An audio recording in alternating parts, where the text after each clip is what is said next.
Bonjour à tous, je n'avais évidemment pas prévu cette vidéo, mais ils ont voulu tuer Donald Trump. Nous allons revenir sur ce qui s'est passé, sur les questions qui se posent déjà, les bizarreries qui apparaissent déjà, les hypothèses. Cette vidéo va être sortie rapidement, d'autres informations viendront, donc on actualisera bien évidemment. Suivez tous mes réseaux sociaux, X Twitter, Instagram, CF-Philippot, Facebook, Florian Philippot, tout collé. Sur TikTok, notre canal Telegram, Les Patriotes, qui est d'ailleurs en lien sous la vidéo en description. Ça nous fait penser aussi à la tentative d'assassinat contre le Premier ministre slovaque, qui est aussi anti-mondialiste. C'était en mai dernier, dans l'histoire américaine, à Kennedy. Dieu merci, il s'en est sorti, mais attention, l'élection n'est qu'en novembre. On va revenir sur tout cela. Nous avions évoqué les attaques de l'État profond contre Trump, qui va toujours de plus en plus loin. Nous allons regarder ce qu'il en est très posément aujourd'hui dans cette vidéo, mais il est certain que merci de la relayer. Merci pour cela de vous abonner à cette chaîne YouTube par un petit clic en dessous sur s'abonner. Plus que jamais, abonnez-vous par un clic vraiment à la chaîne. Plus vous êtes abonné, plus les vidéos circuleront. Il faut que ce genre de vidéo circule. Donc je vous remercie énormément de votre abonnement ou réabonnement à la chaîne si YouTube vous a désabonné. Ça, c'est à vous de vérifier. Il est certain en tout cas qu'il ne faut pas lâcher l'affaire. Le combat contre le mondialisme, il coûte cher. Le combat contre ces dingues de l'État profond, leur dénonciation, les actions que nous menons tous, en France, ailleurs, dans le monde, aux États-Unis, partout, coûtent. Mais il ne faut pas avoir peur. Il ne faut pas lâcher l'affaire. Certainement pas. Il faut faire attention. Il ne faut pas être irresponsable. Mais il ne faut pas lâcher l'affaire. Voilà.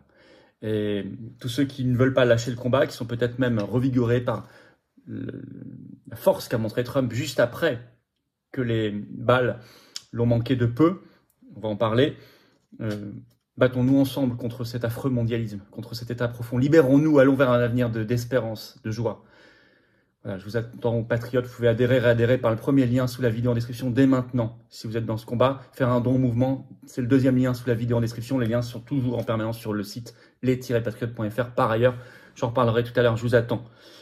Toujours les liens d'inscription pour les assises de la souveraineté. Préinscription à Arras sous la vidéo en description, ne tardez plus. Alors on y va. Tentative d'assassinat contre Donald Trump. Ça s'est passé, l'événement, lors d'un meeting, ce 13 juillet, en Pennsylvanie, à Butler, en plein air. Alors d'un coup, ça faisait 7 minutes qu'il parlait, 8 tirs. Dont l'un qui a, dit-il, transpercé son oreille, on voit du sang effectivement qui coulait, et une balle, d'après les images qu'on voit, qui se serait logée dans son gilet pare-balles. Heureusement qu'il avait ce gilet pare-balles manifestement. Alors il y a eu quand même un spectateur tué d'une balle dans la tête directement, 2 autres blessés. Le tireur a été immédiatement abattu.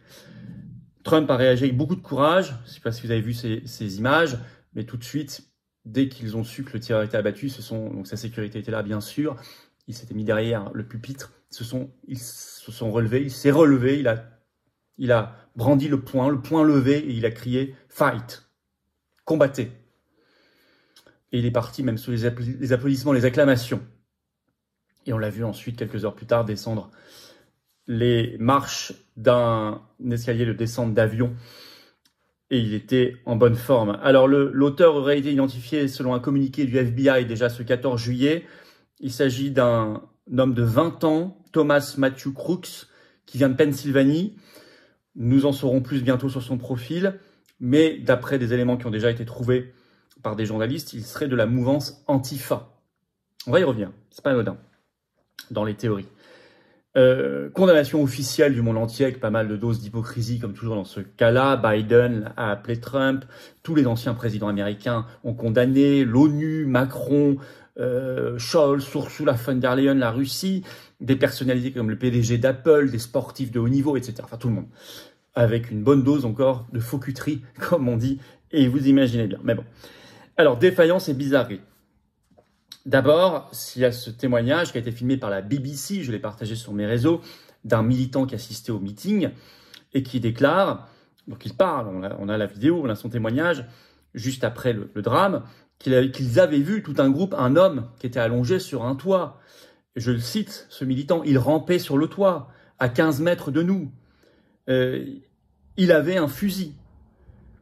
Nous le montrions, nous le pointions du doigt, dit-il. On l'a pointé du doigt pendant 2 à 3 minutes pour avertir la police. La police a été prévenue.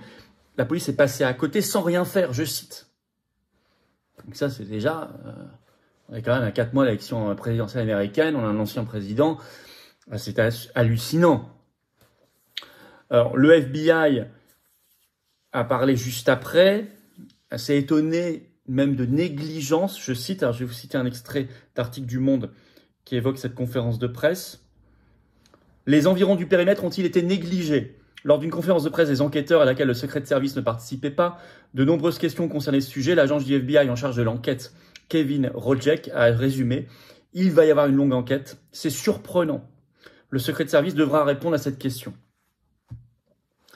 Mike Johnson, qui dirige la Chambre des représentants au Congrès américain, a d'ores et déjà promis une commission d'enquête sur cette affaire avec l'audition des principaux responsables de l'appareil sécuritaire. Donc, ils ne traînent pas. Alors, les explications. Bon, qu'il y ait un déchaînement de haine contre Trump, oui, vu l'hystérie politico-médiatique contre Trump, qui est présentée en permanence comme pire que les nazis, etc. Je dis ça parce que ces mots ont été utilisés, hein, qui est diabolisé. Oui, ils ont attisé la haine. C'est une explication. On va voir que, à mon avis, c'est pas la seule explication du tout, mais c'est important quand même à connaître. Je rappelle une dépêche AFP toute récente, là, du 1er juin dernier, le titre « Donald Trump menace la démocratie, met en doute notre système judiciaire, accuse Joe Biden, il faut l'arrêter », ajoute Biden. Mais dans quel sens quelqu'un peut entendre ce mot « l'arrêter » ? Dans quel sens ? Déjà en septembre 2023, Biden disait « Il menace l'essence même de notre nation ». Mais même après son attentat, là, ce 14 juillet, vous avez une présentatrice de la chaîne américaine très bien pensante CBS qui s'appelle Margaret Brennan, qui critique. Elle trouve rien mieux que de critiquer Trump, la victime. Je vais vous citer ce qu'elle a dit, pour vous montrer le niveau quand même de haine.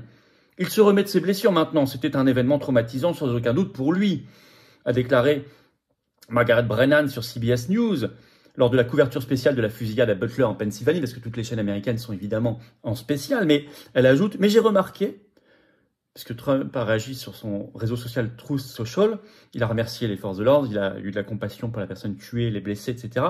Mais elle dit « J'ai remarqué qu'il n'y avait pas d'appel à baisser la température, à condamner toute violence politique et à vraiment essayer de signaler à ses partisans de ne pas exercer de représailles ou d'avoir une sorte d'escalade ici. » Donc c'est hallucinant, la seule chose à laquelle elle pense, c'est condamner Trump.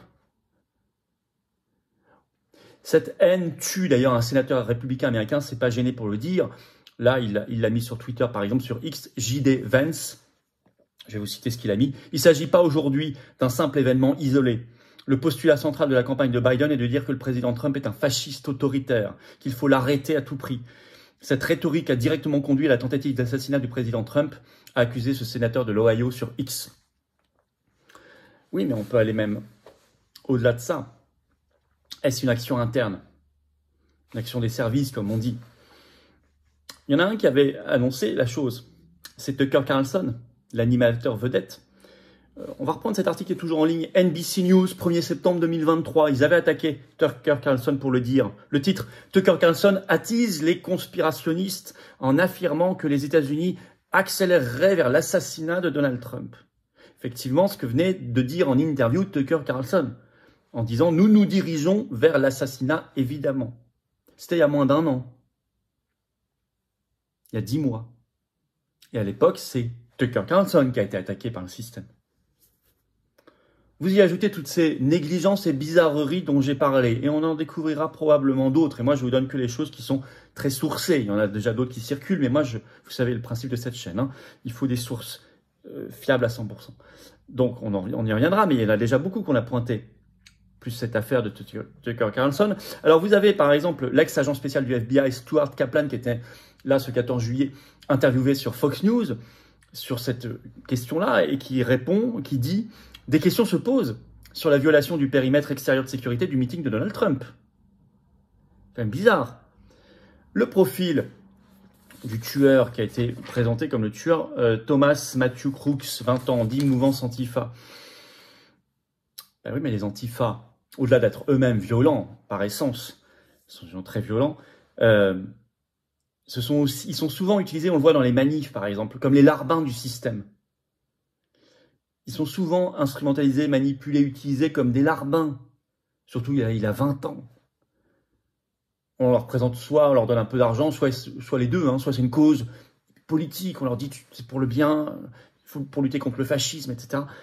Et on voit souvent, ils cassent les mouvements sociaux, ils attaquent les vrais opposants. Enfin, c'est vraiment les larbins du système. Nous, on les a eus, parfois dans les manifs anti-pass, on nous envoyait les antifas. Heureusement, on avait un service d'ordre, etc. Mais c'est les larbins du système. Et donc là, je ne suis pas très surpris du profil. On verra s'il se confirme, ce qu'on sait exactement sur lui. Mais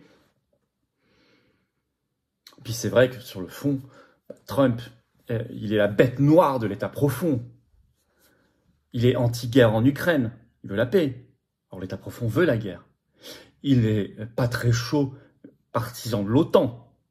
Vous savez, Politico avait révélé, on en a parlé le 2 juillet, le plan de Trump sur l'OTAN. C'est plutôt un plan anti-OTAN qui pourrait se traduire à la fin par le retrait même des États-Unis de l'OTAN, c'est-à-dire la disparition de l'OTAN, qui serait très souhaitable d'ailleurs.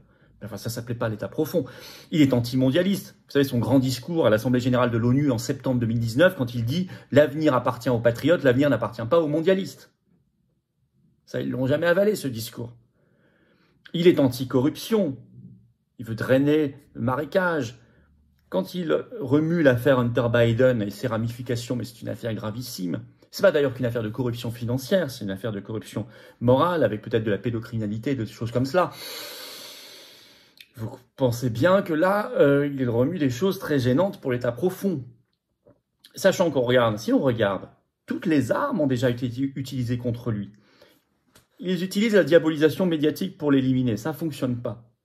Ils ont tenté l'invalidation juridique pour qu'il ne puisse pas être candidat à la présidentielle. C'est toute l'affaire des procès autour du Capitole le 6 janvier, dans le but qu'il ne puisse plus être candidat, voire qu'il aille en prison. Ils ont tenté 1001 actions judiciaires. Qu'est-ce qui restait quand vous avez utilisé tout ça? Il peut rester la tentative d'assassinat, l'attentat.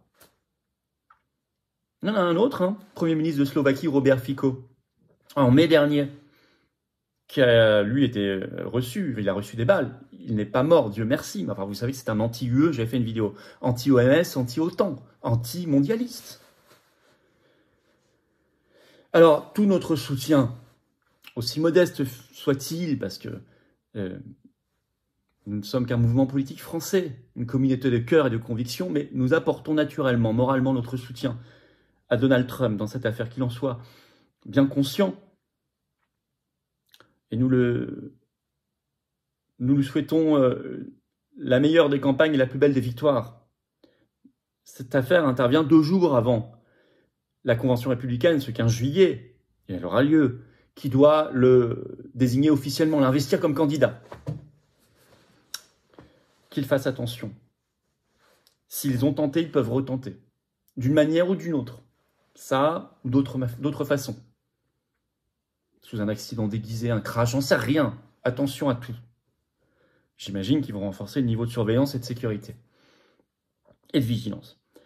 Dans tous les cas, mes chers amis, il faut rester debout face aux mondialistes. Face à ces gens qui menacent, qui agressent, qui tentent de tuer ou qui tuent. Il faut rester debout. Il faut rester debout. Je le dis en ce jour de fête nationale en particulier. Vive la France. Vive la France éternelle. Vive la France libre. Et vive les combattants de la résistance et de la liberté. Vive les combattants de cette France libre et éternelle. Ne lâchons rien. Ne lâchons rien, en particulier là. Prenons toutes les sécurités et les vigilances nécessaires, je le dis souvent, mais n'ayons pas peur, je le dis également, tout autant. N'ayons pas peur. Avançons. Merci de partager cette vidéo, pour ça de vous abonner à cette chaîne YouTube en cliquant sur s'abonner en dessous, un petit clic. Et je vous attends dans ce combat-là. Soyons tous ensemble, plus forts, on sera plus en sécurité, plus forts, pour nous libérer contre le mondialisme, si vous êtes là avec nous, le plus grand mouvement souverainiste et de défense de la souveraineté, de la liberté de France, libre, intégralement libre, qui n'a pas un centime de l'État, pas un centime des banques, pas de soutien médiatique, mais très nombreux, le plus grand mouvement souverainiste. Je vous attends. Vous pouvez adhérer aujourd'hui. En ce jour de fête nationale, ce serait, je pense, très bien. Premier lien pour le faire, sous la vidéo en description, c'est adhérer. Ce lien est également en commentaire épinglé, une petite fiche sur l'écran maintenant et dans quelques secondes, un lien sur l'écran. Faire un don au mouvement, c'est le 2e lien sous la vidéo en description. Ça nous permettra de financer notamment les assises de la souveraineté qui ont lieu le 14 septembre à Arras. Préinscription sous la vidéo en description, ça coûte cher. Et toutes nos manifs, et les élections, et les campagnes, et les tracts, et les affiches, les actions coup de poing, tout. On ne peut pas le faire si vous n'êtes pas là. On doit mettre la clé sous la porte si vous n'êtes pas là. Si vous êtes là, on peut déplacer les montagnes et se battre contre les mondialistes sans peur.